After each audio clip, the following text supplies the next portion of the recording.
शिमला के एक ठंडे रात में बर्फ की मुलायम परत ने एक खूबसूरत शहर की भव्यता को छुपा रखा था। लग्जरी होटल की 5वें मंजिल से गिरना एक अनपेक्षित घटना थी, लेकिन जब रागिनी कपूर, एक प्रसिद्ध सोशल मीडिया इन्फ्लुएंसर, का नाम जुड़ा तो हर किसी का ध्यान उस दिशा में गया। होटल के गार्ड की चीख ने पूरी इमारत को सन्नाटे में डाल दिया और हर किसी की नजरें उस भव्यता पर थीं जो अब एक रहस्य में बदल चुकी थी। इंस्पेक्टर अजय राणा, जो 15 साल के अनुभव के साथ इस केस की जांच कर रहे थे, ने महसूस किया कि कुछ तो गलत था। कमरा अंदर से लॉक था और रेलिंग टूटी हुई नहीं थी, लेकिन रागिनी की मौत के आसपास के सुरागों ने एक नई कहानी बुनने की शुरुआत की। टूटे हुए फोन, गीले दस्ताने और दीवार पर लिखा नाम ए ने जांच को एक जटिल मोड़ दे दिया। क्या यह खुदकुशी थी या कोई साजिश? डॉ.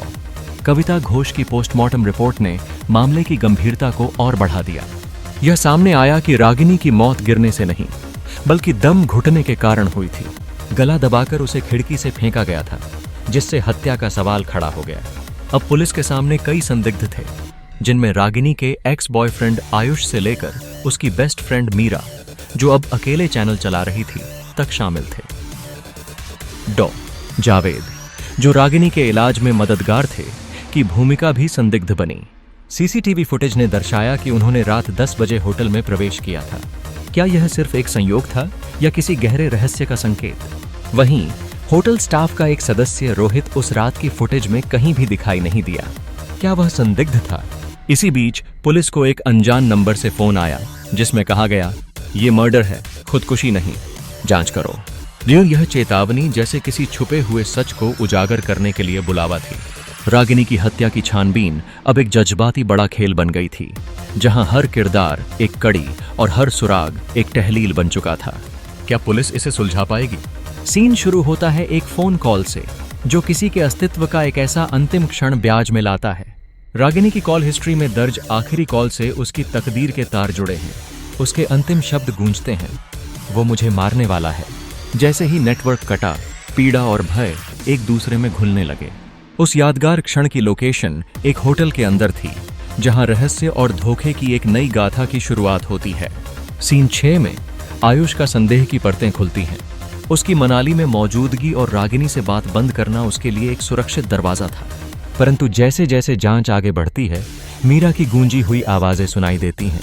रागिनी की मानसिक स्थिति की जानकारी साझा करने के बाद मीरा अचानक आरोपों के घेरे में आ जाती है। सीसीटीवी के फुटेज में मीरा को उसी रात रागिनी के कमरे की ओर जाते हुए देखना चौंकाता है।